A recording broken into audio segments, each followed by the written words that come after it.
देखिए, अगर कोई हमसे ये कहता है कि उसने जीवन में कभी हार नहीं देखी या उससे कभी गलतियां नहीं हुई, तो समझ लीजिए कि वो इंसान आपसे झूठ बोल रहा है। क्योंकि हम इंसान हैं, हम कोई मशीन नहीं है कि हमसे गलतियां नहीं होंगी।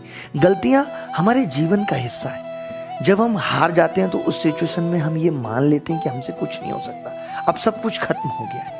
बहुत से बच्चे भी इस सिचुएशन में हैं जब उनको लग रहा है कि सब कुछ खत्म हो गया है। मैं आपसे पूछना चाहता हूं कि मान लेते हैं आपने मान लिया कि सब कुछ खत्म हो गया है, क्या ये आगे की जिंदगी चलाने का सोल्यूशन है? आप सोच के देखिए गहराई में, आपको अपने आप से पता करना पड़ेगा।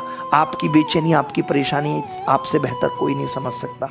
आपको ये सोचना पड़ेगा कि अगर मैं ये मान लूं कि सब कुछ खत्म हो गया, अब मेरा कुछ नहीं हो सकता, तो क्या इससे जीवन चल जाएगा? क्या ये सही सोच होगी जीवन में आगे बढ़ने के लिए? अगर ऐसा हो कि आपने ये मान लिया और आपके पिताजी के पास 200 बीघा जमीन थी, उन्होंने कह दिया ठीक है बेटा खेती करो, उसके लिए भी आपको सोचना पड़ेगा। हर हार हमें जीवन में एक सीख देके जाती है। हमें हार कर भी जीतने की कोशिश कभी नहीं छोड़नी चाहिए।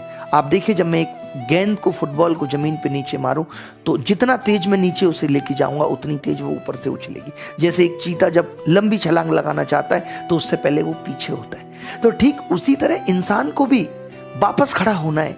हारने के बाद ही तो जीत मिलेगी। अगर मैं बीती बातों पे पछतावा करता रहूं, चुपचाप बैठ जाऊं, रोता रहूं, तो क्या होगा? इससे सिर्फ आंखों में आंसू, और जब आंखों में आंसू होंगे सब कुछ धुंधला नजर आएगा, तब तो आगे बढ़ने के चांसेस और कम हो जाएंगे। तो मैं यही कहूंगा कि अब अपने आंखों के आंसू को पहुंचकर ठीक तरीके से अपनी कंडीशन का आकलन करिए और आगे बढ़ने के लिए कदम बढ़ाइए। जीत आपसे बहुत ज्यादा दूर नहीं है और हारने के बाद ही जीत मिलेगी हर एक इंसान को। आप देख लीजिए कितने सारे ऐसे एग्जाम्पल हैं, चाहे आप KFC वाले को देख लीजिए, चाहे आप एडिशन को देख लीजिए जिसने बल्ब का प्रयोग किया था 10,000 प्रयोगों के बाद। तो अगर लोग ये मान लें कि हम हार गए तो उससे क्या निष्कर्ष निकलेगा?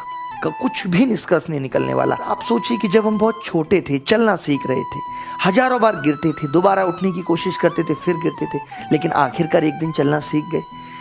अगर गिरने के डर से उठे ही ना होते तो क्या कभी चलना सीख पाते? क्या आज जो हम चल रहे हैं